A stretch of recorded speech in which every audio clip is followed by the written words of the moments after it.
warahmatullahi wabarakatuh. Bismillah, alhamdulillah, salatu wassalamu ala rasulillah Sayyidina Muhammad ibn Abdullah wa ala alihi wa ashabihi wa azwajihi wa dhurriyyatihi wa ahli baitihi wa man tabi'ahum bi ihsan ila yaumil qiyamah. Para alim, para ulama, para kiai, sedaya kemawon ingkang kula hormati. Bu Wali, ingkang kula hormati. Ingkang kula hormati pengasuh Gandrung Nabi Uzam, ingkang kula hormati. Saya kemawon para hadirin wal hadirat ingkang minulya. Alhamdulillah senaosa macet tutuk. Macet-macet nih sementing tutuk. Alhamdulillah untuk bersama-sama mengikuti hari santri, hari di mana pada satu ketika ada santri-santri yang merelakan darahnya, merelakan nyawanya demi kemakmuran bangsa dan negaranya. Jadi sebenarnya hari santri itu adalah hari di mana kita peringati. Ini kan enak, duduk-duduk, sholawatan, ada snacknya, enggak ada. Begitu, salah. Wis tekone bengi salah. Ada snacknya enggak ada. Sendiri-sendiri. Jadi hari santri itu kita peringati seperti ini kan sebenarnya untuk mengingatkan bahwa ada satu ketika di mana para santri dan masyarakat itu menghadapi para penjajah yang menjajah Indonesia. Jadi kita ini memperingati sambil duduk kayak begini, sambil sholawatan. Tapi yang kita peringati itu adalah peristiwa perang. Jadi peristiwa perang dan matinya beneran. Jadi santri itu mati itu beneran, ditembak Belanda itu beneran. Makanya jangan main-main dengan peringatan hari santri itu. Kita peringati ini kan karnaval sifatnya, mengingat gitu. Tapi yang kita peringati itu ya di balik cerita hari santri itu adalah tentang kematian orang-orang yang seusia-usia sampean itu untuk mempertahankan kemerdekaan Indonesia. Yang menjadi sebab kenapa ada hari pahlawan. Jadi santri itu pernah mengeluarkan fatwa. Apa fatwanya? Adalah fatwa bahwa mempertahankan kemerdekaan Indonesia dengan perang itu dalam radius 90 km di daerah dari Surabaya itu hukumnya wajib. Yang artinya ya sampean bisa paham perang itu tuh guyon gitu. Jadi ketika maju ya mati kalau enggak hidup. Sementara itu diputuskan di tanggal 22 Oktober 45. Agustus, September, Oktober. ketika Belanda datang bersama sekutu. Itu setelah Indonesia merdeka itu. Agustus, September, Oktober, 3 bulan. 3 bulan. Nah kenapa? Karena undang-undang, aturan internasional bahwa negara yang merdeka karena penjajahnya kalah perang itu harus diserahkan kepada penjajah yang sebelumnya. Jadi negara yang merdeka karena disebabkan penjajahnya itu kalah perang. Yang waktu itu karena Jepang kan kalah perang setelah dibom di Hiroshima dan Nagasaki. Artinya bahwa Indonesia merdeka itu karena Jepangnya ini kalah perang. Maka Indonesia harus diserahkan kepada Belanda lagi. Cuman ada yang salah. Itulah sebabnya makanya ketika tanggal 16 Agustus 45 bahwa Bung Karno berselisih dengan anak-anak muda. Karena menurut Bung Karno kemerdekaan akan dilaksanakan di tanggal 24 Agustus. Kalau sampai kemerdekaan itu dilaksanakan di tanggal 24 Agustus, maka itu kesepakatannya adalah bahwa Belanda akan menjadi pemilik kembali Indonesia. Makanya para pemuda ngotot tidak boleh setelah tanggal 24, harus dimerdekakan pada tanggal 16 Agustus. Maka akhirnya Belanda diambil oleh anak-anak muda, dibawa ke Rengas Dengklok itu. Dan di Rengas Dengklok diambil Bung Karno, disuruh memerdekakan oleh rombongannya Soekarni, ada Syahrir, Sayuti, bawa ke sana. Bung Karno enggak bisa, tapi enggak bisa, merdekakan aja dulu. Ternyata Indonesia dimerdekakan betul, tapi tanggal 16 Agustus. Saksinya cuma 6 orang. Akhirnya Bung Karno, ya sudah, kita pulang dulu ke Jakarta, nanti kita merdekakan di Jakarta tanggal 17 Agustus. Akhirnya dibacakan kemerdekaan Indonesia di tanggal 17 Agustus. Jadi karena Indonesia dibacakan di 17 Agustus, sebelum disepakati tentang penyerahan negara yang merdeka karena penjajahnya kalah perang, maka Indonesia tidak lagi diserahkan kepada Belanda. Dan Belanda masih berharap bahwa dia akan mendapatkan serahan kembali kemerdekaan, maka dia datang kembali bersama sekutu.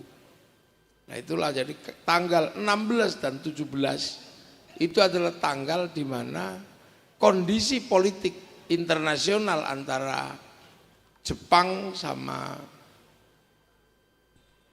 Belanda dan sekutu memaksakan Indonesia harus merdeka di tanggal itu. Jadi makanya kalau ada yang mengatakan si A, si B yang menentukan tanggal 17 Agustus, itu sebenarnya adalah sesuatu yang bisa dikatakan hua, ngarang. Siapa yang mengatakan siapa itu? Terus rumah yang dipakai untuk membacakan kemerdekaan adalah rumahnya Tejimaida, seorang laksamana Jepang yang rumahnya itu pula mensepakati dijadikan tempat Badan Persiapan Kemerdekaan Indonesia Dokuritsu Junbitu Sakai, Dokuritsu Junbi Inkai. Nah karena mempertahankan kemerdekaan, mereka datang itu bukannya kemudian membawa oleh-oleh atau membawa apa, karena penyerahan kemerdekaan mereka datang membawa senjata. Nah makanya ketika orang melawan kedatangan mereka, artinya yang dihadapi adalah senjata. Nah, karena yang dihadapi adalah senjata, maka perang itu duduk guyon. Perang itu bukannya kemudian sampean bayangkan kayak gini lungguh-lungguh terus apa karo tatutut gitu. Ya enggak, perang itu beneran.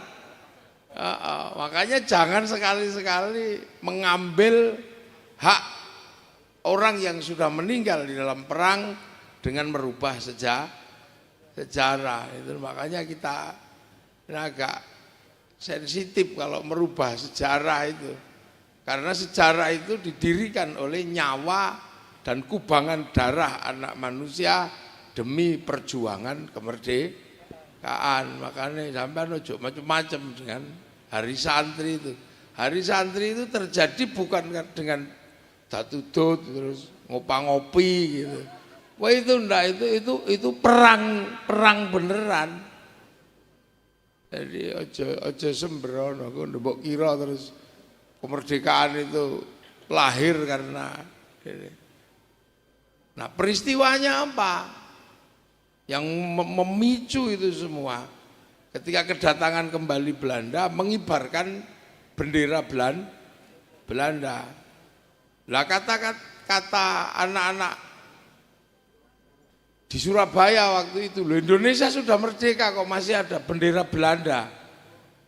Nah itulah makanya akhirnya bendera Belanda yang dikibarkan di Hotel Yamato itu disobek sama anak-anak Surabaya. Disobek, bendera Hotel Yamato merah, putih, biru. Itu disobek. Nah siapa pelaku penyobekannya? Ya mbo, wong akeh ngono terus dipenek. Disuwek gitu aja.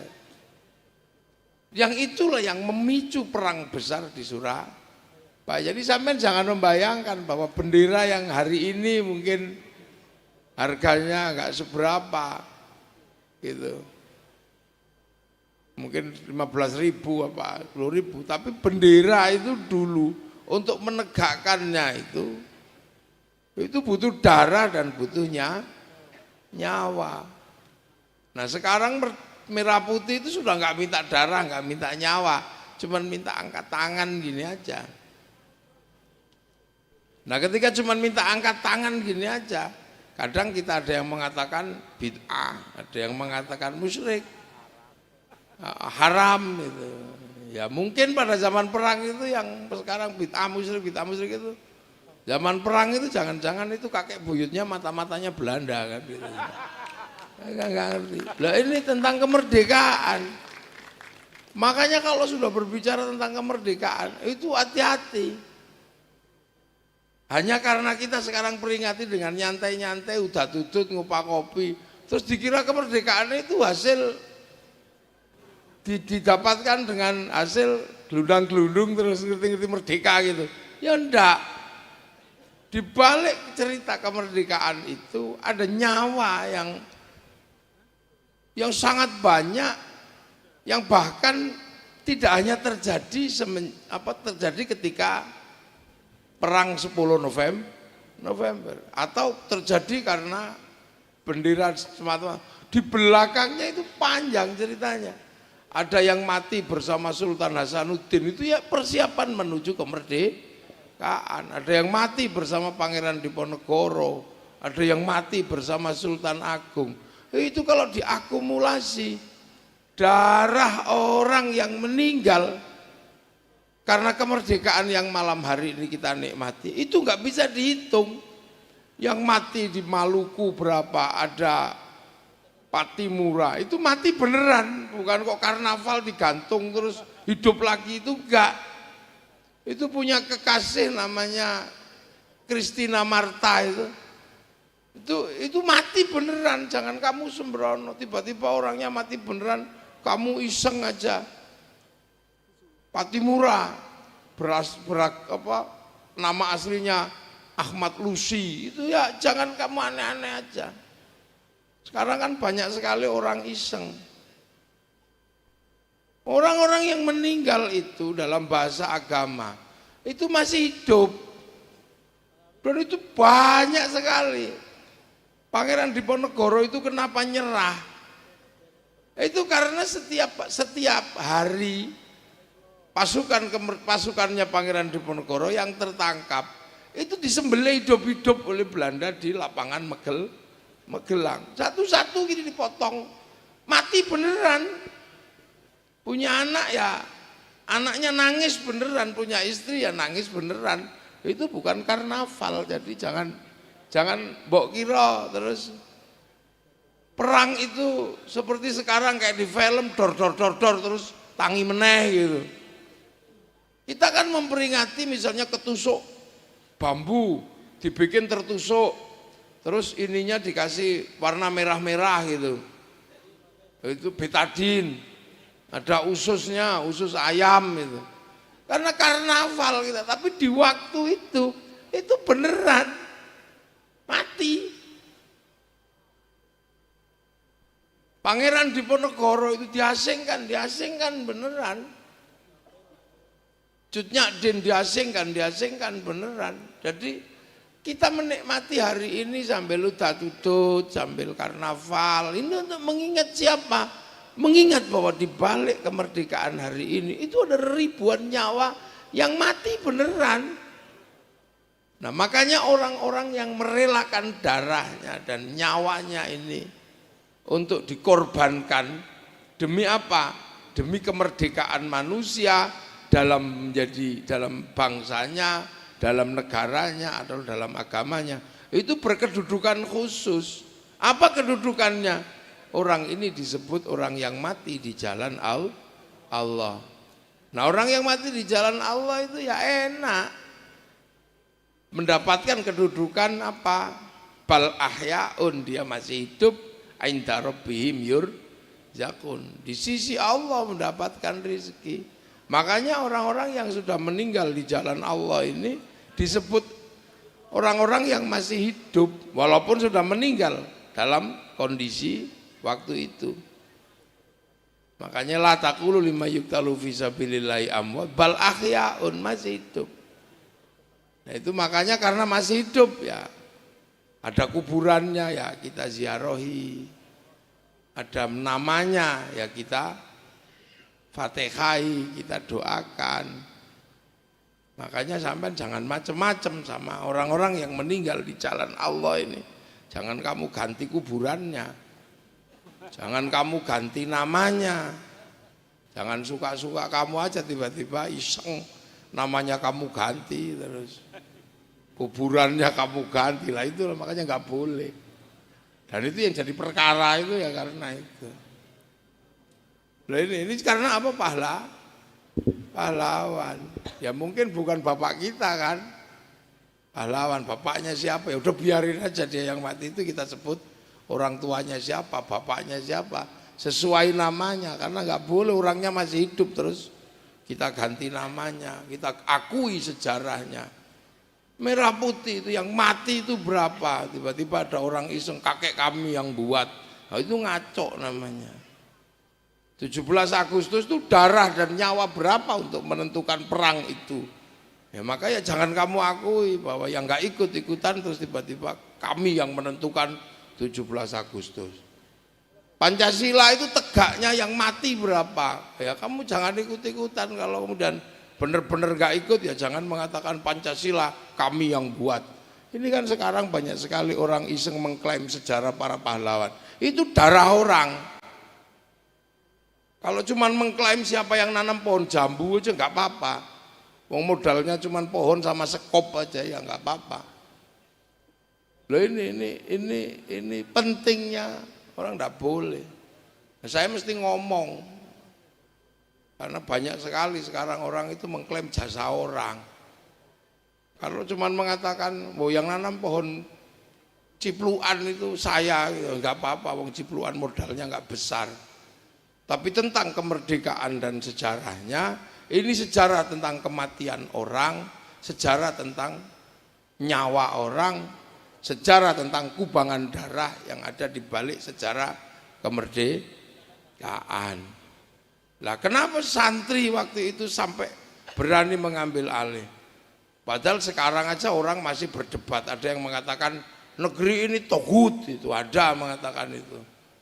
Tapi kenapa santri malahan yang orang kampung, desa saat murid Kiai, waktu terutama Kiai Hasyim, kok sampai berani mengatakan bahwa mempertahankan kemerdekaan Indonesia itu adalah fardu ain. Kenapa?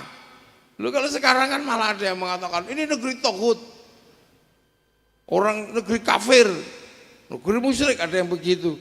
Kalau negeri ini negeri kafir, negeri musyrik, ya pasti nggak mungkin kalau keyakinan itu ada pada santri sampai mengeluarkan fatwa mempertahankan negara ini adalah wajib. Artinya kalau kemudian orang berani mengatakan negara ini wajib dipertahankan, adalah ada kebenaran yang mutlak diyakini bahwa secara syar'i Indonesia itu adalah benar. Makanya sampai harus berani mengeluarkan. Nah itu. Nah kenapa negara ini harus dipertahankan? Karena sampai hari ini negara manapun di dunia yang diisi oleh kaum muslimin terbesar di dunia, itu dimanapun kaum muslimin, itu teladannya adalah Rasulullah. Jadi di mana kaum muslimin menghuni sebuah tempat, teladannya itu pasti Rasulullah. Nah, umat Islam yang mampu meneladani Rasulullah dari sikap sunnah harian sampai sunnah pembentukan negara, itu hanya Indonesia. Kalau yang lain ini hari ini mencontoh Rasulullah itu kan lebih mengambil sunnah-sunnah yang gampang. Misalnya sunnah gampang itu kan sunnah jenggot, itu kan gampang. Karena wong jenggot itu rasa mbok cukur dawa dhewe, itu sunnah gampang. Atau sunnah cingkrang, itu sunnah yang mudah. Asal kamu potong katokmu itu aja rada dhuwur. Apa meneh sunnah rabi akeh ngono malah paling gampang. Lah itu sunnah-sunnah yang enggak susah. Karena itu sunnah yang sifatnya pribadi.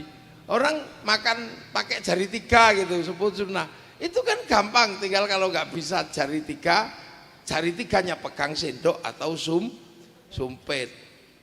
Sunnah terus sholat sikile begeke-begeke gerayang-gerayang, itu kan sunnah-sunnah gampang. Sunnah yang nggak terlalu susah.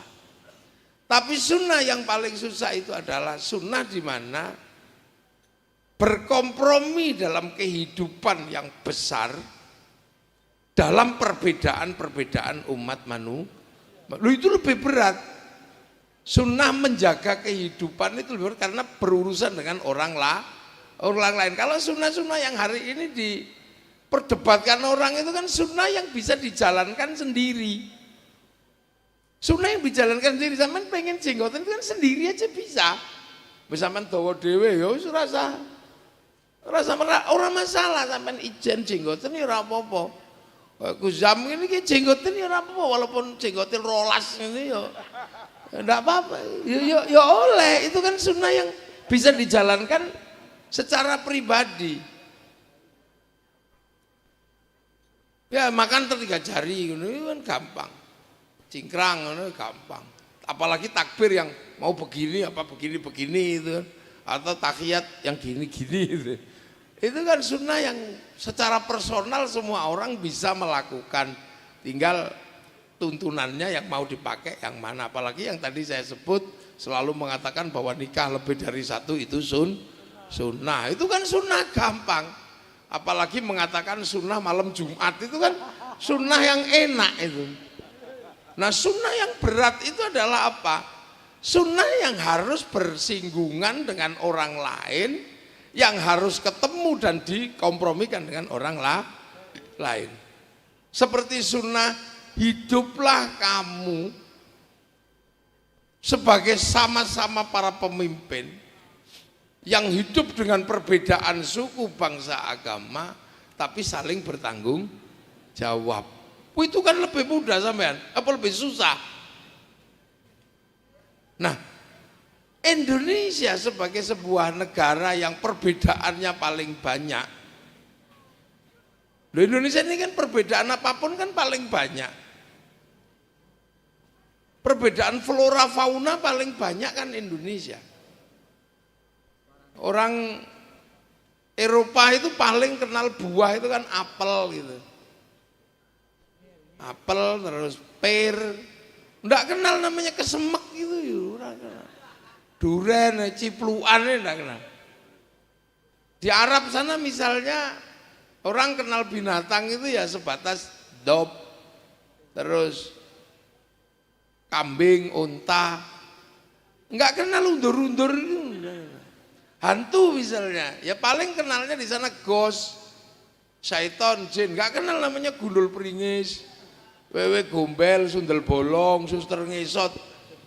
Nah di Indonesia itu yang paling susah itu kan umat Rasulullah mengkompromikan perbedaan yang banyak itu.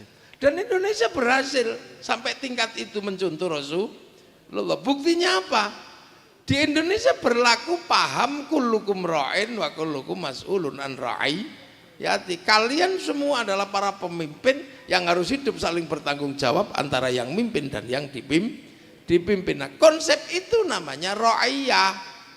Ra'iyah itu berlaku di Indonesia bisa diterapkan menjadi rakyat.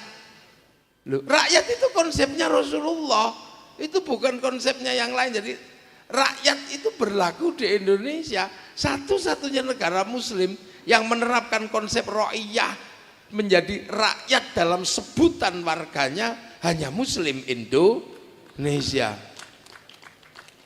Tidak ada yang lain. Jadi kita ini bukan people itu vox populi, vox dei, suara mayoritas, suara Tuhan. Begitu dia mayoritas, dia menjadi diktator mayoritas. Makanya di negeri ra'iyah, khilafah itu nggak bisa diterapkan, termasuk ikhwanul muslimin. Kita juga bukan komunis. Komunis itu kalau kumpul banyak proletar, namanya diktator proletar. Dan kita ini ra'iyah, rakyat bisa mimpin dan bisa dipimpin. Makanya rakyat tidak pernah mempersoalkan tiba-tiba pemimpinnya agamanya apa. Enggak terlalu mempersoalkan. Syukur pemimpinnya adalah Islam. Dan ra'iyah ini bebas sudah. Negeri di mana kalau sudah mengikuti konsepnya Nabi ra'iyah, apapun agamamu, apapun bangsamu, apapun sukumu, kamu bisa hidup bersama, saling bertanggung jawab, bisa mimpin dan bisa dipimpin. Sudah nggak nanya kamu sukunya apa, agamamu apa, apalagi nasabmu apa, itu sudah nggak nanya. Karena di negeri ra'iyah ini yang tadinya kawulo bisa menjadi kulo, itu pidato.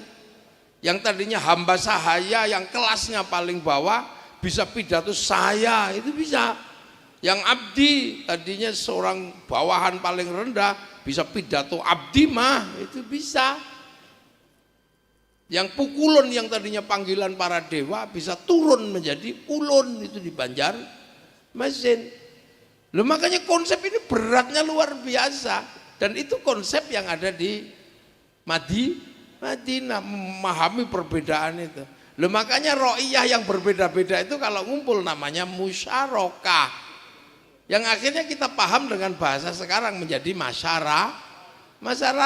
Jadi musyarakah atau masyarakat itu konsep hidup ra'iyah yang berbeda, tapi saling mengisi, saling bertanggung jawab, saling tergantung. Kiai ngaji, pelajaran dasarnya adalah ngajar sholat.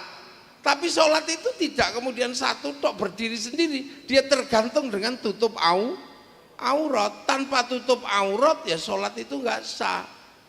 Nah, tutup aurat itu urusannya pabrik kain. Nah, pabrik kain itu ya udah nggak bisa mikir. Itu urusannya pabrik, yang kebetulan yang ngurusi pabrik kain itu Cino. Lah makanya kiai nggak boleh ngamuk-ngamuk terus sama Cino. Nek Cinone lunga kita udah. Lalu itu makanya kiai-kiai di Indonesia nggak gampang ngamuan, itu kan apa? Konsep hidup musyarakah atau masyarakat. Wudu ya wudu aja. Tapi wudu itu yang sekarang terjadi adalah diurus sama pipa sama sanyo karena air. Nah, wudunya diurus kiai, pipa sanyonya diurus mas pion misalnya. Maka kiai nggak boleh ngamuan sama industri. Bikin masjid itu ya cuman batu sama pasir, tapi tegaknya karena ada besi, ada semen. Maka kiai nggak boleh ngamuan sama pabrik semen dan besi. Loh, ini kan konsep musyarakah. Pergi haji mesti ke bank dulu karena pilot nggak bisa menerima ONH. Maka kiai nggak boleh mengharamkan bank, karena kalau banknya haram nggak jadi pergi haji. Begitu sampai di bandara Semarang, itu bandara apa? Ahmad Yani, yang nganter kan belok ke tempat wisata, yang pergi haji kan masuk bandara. Konsorsium besar perusahaan yang ngurusi pesawat terbang itu punyanya Yahudi. Maka kalau sampean mengatakan Yahudi basmi dari muka bumi, hancurkan semua. Lah kalau Yahudi mati semua, sampean itu renang. Berangkat hajinya, loh ini konsep musyarakah yang kita anut dalam masyarakat. Makanya kiai-kiai nggak bisa terus tiba-tiba dikit-dikit haram, dikit-dikit musyrik gitu. Nggak bisa. Karena apa? Konsep musyarakah itu adalah konsep hidup bersama saling mengisi. Nah, kalau mau bangun konsensus besar namanya musyawarah wasyawirhum fil amri. Bermusyawarahlah. Nah, ketika bermusyawarah terserah sampean, karena ro'iyah kalau bermusyawarah itu bebas. Sampean tidak perlu lagi saya turunan ini, saya enggak perlu. Kalau mau ikut terlibat dalam musyawarah menjadi wali kota, ya daftar ke KPU. Mau laki-laki, mau perempuan, mau apa, bebas. Jadi urusan kemanusiaan di negeri ro'iyah itu sudah enak. Ya ayuhan nas, manusia, sudah di semua dianggap manusia. Sementara di beberapa negara yang dianggap manusia itu rata-rata ya ada yang masih menganggap yang kulit hitam bukan manusia, hanya kulit putih, rasis orangnya masih. Inna khalaqnakum min dzakari wa unsa, aku bikin kalian laki-laki dan perempuan. Ada negara-negara yang masih menganggap perempuan itu cuman komoditas biasa gitu aja. Sehingga perempuan nggak disekolahkan, nggak apa. Di Indonesia sudah sama-sama sekolah, sama-sama mondok, enak kayak begini, satu duduk di sini, yang laki-laki di situ. Yang membedakan laki-laki perempuan itu kan cuma satu, siji somana, siji ora, ngono tok. Siji ambune wangi, siji ambune apek, wis ngono tok. Yang lain bisa. Loh, makanya di negeri kita ini laki perempuan sudah setara. Pendidikan sama. Waj'alnakum syu'uban wa qabaila. Ada beberapa yang menganggap bahwa suku yang lain itu masih jelek, masih terbaik adalah sukunya kami yang terbaik, kami bangsa terbaik. Di Indonesia sudah nggak berlaku itu. Kamu kalau mau ikut musyawarah daftar gitu aja. Pengen jadi lurah daftar. Kamu pengen menjadi orang pinter, punya anak, pondokin. Bapaknya tukang sapu, anaknya mondok, pinter, jadi kiai. Nggak ada yang nanya kamu anaknya siapa, nggak ada yang nanya. Itu Indonesia, karena konsep musyarakah dan musyawarahnya ini paralel. Jadi makanya nggak ada orang itu daftar aja, mau jadi presiden ini daftar gitu aja. Di Indonesia kamu daftar gitu aja mau jadi presiden. Setelah itu cari teman yang banyak, kalau nggak punya teman banyak ya beli gitu aja. Mau jadi DPR ya daftar, nggak ada yang nyalain nanti sampai itu. Pak Jokowi walaupun tukang mebel bisa jadi presiden. Pak Prabowo mantu presiden ya juga bisa jadi presiden. Gus Dur, Kiai bisa jadi presiden. Itu Indonesia, jadi Indonesia itu terbuka ruang di mana seluruh rakyat atau rakyat itu punya akses yang sama untuk proses musyawarah, tinggal daftar aja. Sekarang seperti pemilu, ada yang daftar jadi bupati, ada yang daftar jadi gubernur, ya kedudukannya sama. Setelah itu cari teman yang banyak, kalau nggak punya ya beli. Toh harganya di depan undang-undang itu sama. Kiai walaupun santrinya banyak, Guzam ini banyak, ini pengikutnya gandrung Nabi, tapi nanti kalau pemilu harganya sama-sama satu suara. Yang lesot di situ harganya satu, semua yang di panggung ini juga cuma satu. Tidak kok kemudian ketika keluar dari coblosan Guzam ini jarinya 5 biru semua, ya enggak. baca satu jendi etok ini sama. Itu Indonesia. Nah, yang menata konsep ini siapa dulu? Itu para wali. Nah, wali inilah kuncinya. Wali ini membawa Islam ke Indonesia. Kenapa Indonesia yang membawa Islam itu wali?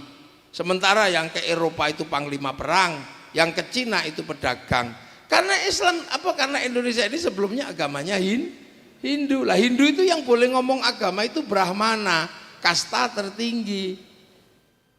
Brahmana itu kasta tertinggi, kastanya para pemegang kekuatan agama. Nah, petani, pedagang itu sudra nggak boleh ngomong agama. Makanya kalau ada yang mengatakan Islam disebarkan oleh saudagar, itu secara epistemologi pengetahuan itu bodoh, nggak pas. Nah, yang bisa ngimbangi Brahmana itu para wali. Nah, wali inilah yang akhirnya menanam Islam di Indonesia, karena Islam itu pertama datang sendiri Nabi, wakafa billahi syahida Muhammadur Rasulullah, Nabi sendirian. Baru waladina ma'ahu dapat pengikut, ribut sama orang kafir, asyidda walal kufar, terus rekonsiliasi, ruhama ubainahum, tarahum ruka'an sujada yabtaquna fadlan minallah wa ridwanan simahum fi wujuhi min athari sujud. Terus ada digambarkan dzalika mathaluhum fit Taurat wa mathaluhum fil kazar'in. Islam itu digambarkan kemudian bergerak seperti tanaman, karena zar'in itu tanaman, maka ketika Islam ditanam menggunakan kalimat lir ilir tandur, bahasa sama bahasa. Nah, ditandur di sini kazar'in, akhirnya kayak sampean tadi ini, kayak sampean yang mestinya tilmidun muridun menjadi santri, saikhun ustadun menjadi kiai mau ditanam di sini. Makanya kiai itu bukan bahasa Arab. Makanya kalau ngumpul tidak bisa dijamakkan kuyaha, itu nggak bisa. Anaknya Gus itu bukan bahasa Arab, terus gawakes itu ya nggak bisa dijamakkan begitu. Nah, itu para wali yang nanam ini, wali yang mengatur bagaimana hidup bersama, sholat jadi sembahyang, musola langgar. Nah, itu para wali. Nah, wali itu tadilah yang menata orang beragama berbeda-beda tapi tetap bisa satu. Yang nata itu wali. Maka tempatnya kaum muslimin, tempat ini dikenal dengan istilah wilayah. Apa artinya wilayah? Daerahnya para wali, al-wali al-wilayah. Nah, wilayah itulah makanya orang yang mengaku Indonesia itu harus paham tentang wilayah. Nah, wali itu yang akhirnya punya wilayah. Nah, wilayah inilah yang akhirnya jadi NKRI, Negara Kesatuan Republik Indo. Berbeda suku, bangsa, agama hidup dalam satu negara. Nah, itu bedanya. Kenapa Arab itu satu bangsa pecah puluhan negara? Karena kesukuannya tinggi, perasaan menjadi manusia nomor satu tinggi. Dia nggak bisa hidup dalam konsep ro'iyah. Maka Saudi menjadi kerajaan. Kenapa Cina ini bisa pecah menjadi puluhan negara, Afrika jadi puluhan negara, tapi kita puluhan suku, bangsa dan agama mampu bersatu dalam satu negara kesatuan Republik Indonesia. Nah, itu satu-satunya. Loh, makanya begitu kita menjadi NKRI punya wilayah, sementara penerus para wali itu siapa? Santri mengaku tegak penerus para wali. Maka begitu wilayah NKRI ini diganggu sama Belanda, maka santri turun untuk apa? Mempertahankan kemerdekaan Indonesia. Dan Indonesia ketika merdeka menggunakan payung namanya Pancasila. Apa Pancasila? Tuhan tetap yang tertinggi, ketuhanan yang Maha Esa.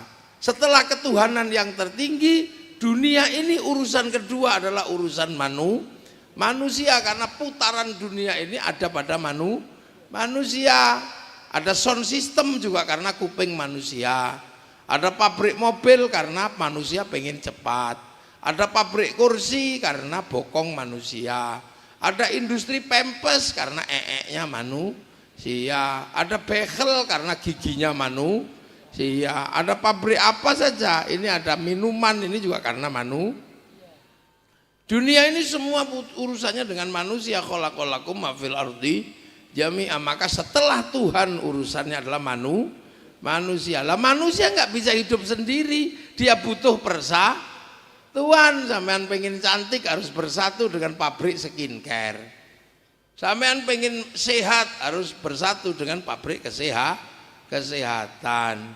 Manusia nggak bisa hidup sendiri. Sampean kangkepen gini harus bersatu dengan pabrik kipas.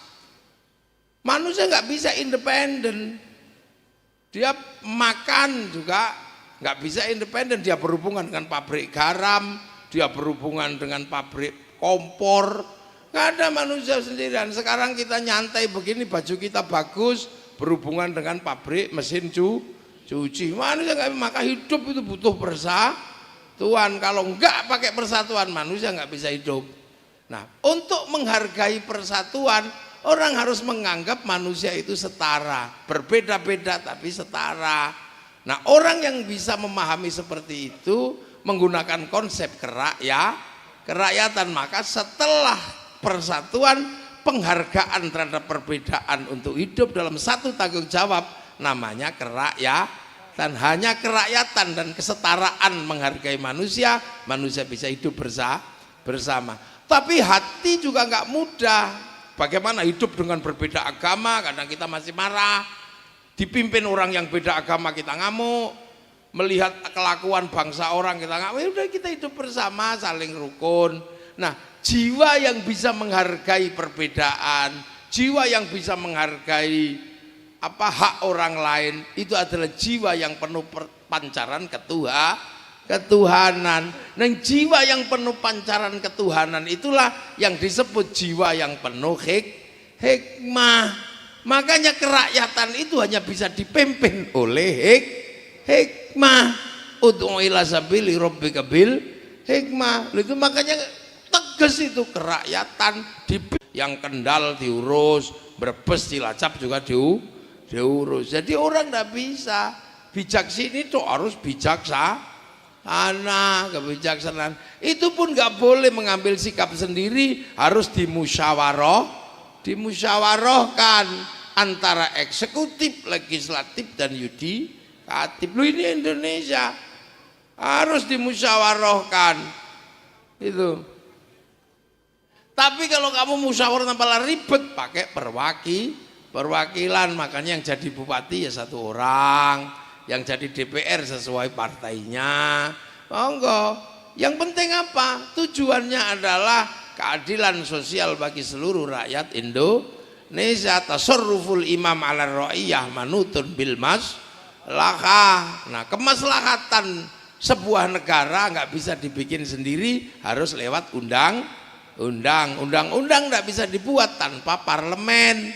Parlemen nggak bisa ada tanpa partai politik. Maka kalau sampai mau terlibat dalam musyawarah, jangan kemudian anti politik. Karena jalan juga keputusan politik, keamanan juga keputusan politik. Malam hari ini bisa ada pengajian di sini juga karena keputusan politik. Sampean bangun masjid itu di pojok situ karena keputusan politik. Semuanya pakai keputusan.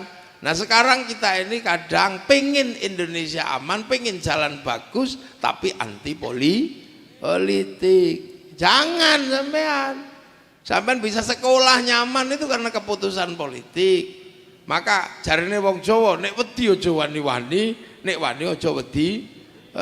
Sampean pengen negara bagus, jalan bagus, tapi lihat partai politik sampean sinis. Nah, ini salah. Karena nggak ada keputusan tanpa keputusan parlemen nggak ada tanpa partai politik. Kedudukannya sampean nggak boleh benci sama wudhu, karena pengen sholat tok, soalnya sholat itu tidak sah kalau nggak pakai wudhu. Nah, itu namanya malayatimul wajib illa bihi fahuwa wajib. Seperti orang bikin rumah tingkat 4, nggak ada yang merintah, terserah sampean mau bikin rumah tingkat 4 apa tingkat 10, itu nggak wajib. Tapi kalau sampean sudah bikin rumah tingkat 4, tingkat 5, yang wajib cuma satu, apa? Bikin tangga. Gawe ondone tok lho, iku sing wajib. Liyane terserah sampean mau gawe tingkat 10, hotel tingkat 50 ya enggak apa-apa, tapi yang wajib itu bikin lift atau tangga lah. Tangga-tangga inilah yang harus wajib. Nah, pilkada, pemilu legislatif, pemilu apa, itu sebenarnya tangga menuju kemakmuran rakyat. Makanya kita semua pada satu titik tidak boleh anti itu. Karena itu semua dalam rangka apa? Menjaga harkat martabat manusia yang punya kedudukan sebagai makhluk terbaik. Laqad khalaqnal insana fi ahsani taqwim. Ini harus dijaga. Nah, cara menjaganya Allah menurunkan agama. Kalau enggak sumarodatnau asfala safilin, maka diturunkan agama. Apa agama? Amanu wa amilus lihat, maka manusia yang baik, agama yang baik harus dijaga. Siapa yang jaga? Sumpah Allah di paling depan, watin demi buah tin, simbol ulul azmi Nabi Nuh, wa zaitun simbol Nabi Isa, Nabi Ibrahim, wa turisin sumpah Allah pada Nabi Musa. Nah, pada Nabi Muhammad apa? Wa hadzal baladil amin, dan sudah berbicara tentang keamanan bangsa dan negara. Makanya keamanan bangsa dan negara atau baladil amin harus terjadi untuk jaga manusia yang baik, jaga agama yang baik. Jadi laqad khalaqnal insana fi ahsani taqwim, terjaga, aman wa amilus sholihat terjaga, manusia yang baik terjaga, agama yang baik terjaga. Tapi dua-duanya rusak kalau tidak ada baladil amin, nggak ada keamanan bangsa dan negara. Nah, sampean kalau mau terlibat dalam ngurus keamanan bangsa dan negara, ya jadilah bupati, jadilah DPR, jadilah polisi, jadilah TNI. Nah itu, maka konsep baladil amin yang kita anut adalah pakai Pancasila, dan disitulah maka negara ini benar secara syar'i. Maka Mbah Hasyim Asy'ari tegas mengatakan bahwa mempertahankan kemerdekaan bangsa Indonesia hukumnya wajib. Itu. Yang itulah yang akhirnya kemudian menghasilkan ribuan nyawa mengorbankan dirinya untuk Indonesia. Nah, malam hari ini kita peringati dengan udat-udut, bawa spanduk. Lah itu, oh, itu gendera-gendera gandrung Nabi. Mestinya kongkonen nggawa gendera Indonesia barangkus. Ngono iku aja kok gendera personal lho, rupane kiai ini dewi-dewi ngono iku ya aja. Ngono, gono gendera merah putih sing gedhe ngono. Ora kaya iku genderane sapa ta ra ketok. Wong rupane sampean yo elek ngono. Tapi keren lho Indonesia nih. Tunggone Gus Jam sing elek pesek ngono ya rukun kok ngene. Saking gampange wong Indonesia, saking indahnya. Lah dadi mulana aja kok ini tidak bisa. Ra'iyah itu sekarang berlaku menjadi konsep di mana orang bisa berbeda suku, bangsa, agama, hidup rukun dalam satu negara kesatuan Republik Indonesia. Dan itu tercatat gitu loh. Resolusi jihad santri tercatat, tanggalnya ada, notulensinya ada, daftarnya ada. Makanya ketika negara memberikan hari santri itu diverifikasi nggak main-main. Diverifikasi nggak main-main, catatannya di mana, dokumennya apa, ininya apa. Loh, jadi jangan kamu kira terus hari santri itu diberikan nyoh itu karena kita yang ngamuk, woi tolong berikan. Enggak bisa. Mau ngotot kayak apa kalau nggak ada datanya, ya nggak bisa menjadi hari pahlawan. Jangan kemudian sekarang ini data nggak ada, ngotot, ya nggak bisa. Sekarang kan banyak, ketika orang ditanya datanya mana, wadah pokoknya, lah mana buktikan, ngotot. Hari santri itu rapat berbulan-bulan, dokumennya mana, tulisannya mana, berita korannya mana. Jadi kebenaran itu harus dibuktikan sesuai data empiris, data yang nyata. Makanya hari santri itu waktu itu nyata, bukan kemudian fiktif. Wah itu perang kami udah ada beneran perang. Kiai Hasyim Asy'ari yang mengeluarkan resolusi jihad, tanda tangannya ada. Nah sekarang orang itu iseng bikin cerita-cerita yang nggak ada dasarnya, terus minta diakui menjadi kebenaran bersama. Ketika ada orang nggak percaya ngamuk, ini nggak boleh. Itu santri nggak begitu. Makanya santri ini harus rasional isi kepalanya. Karena apa? Tanggung jawab ke depan itu berat. Islam juga tantangannya semakin berat. Bangsa dan negara tantangannya semakin lama semakin berat. Nggak bisa pakai asumsi-asumsi, itu udah nggak bisa. Harus berdiri tegak dengan data-data besar yang dibuktikan oleh data-data peradaban. Jadi hari santri bukan pemberian siapa-siapa, tapi karena santri terbukti secara nyata melibatkan diri dalam sejarah perjuangan kemerdekaan Indonesia. Assalamualaikum warahmatullahi wabarakatuh.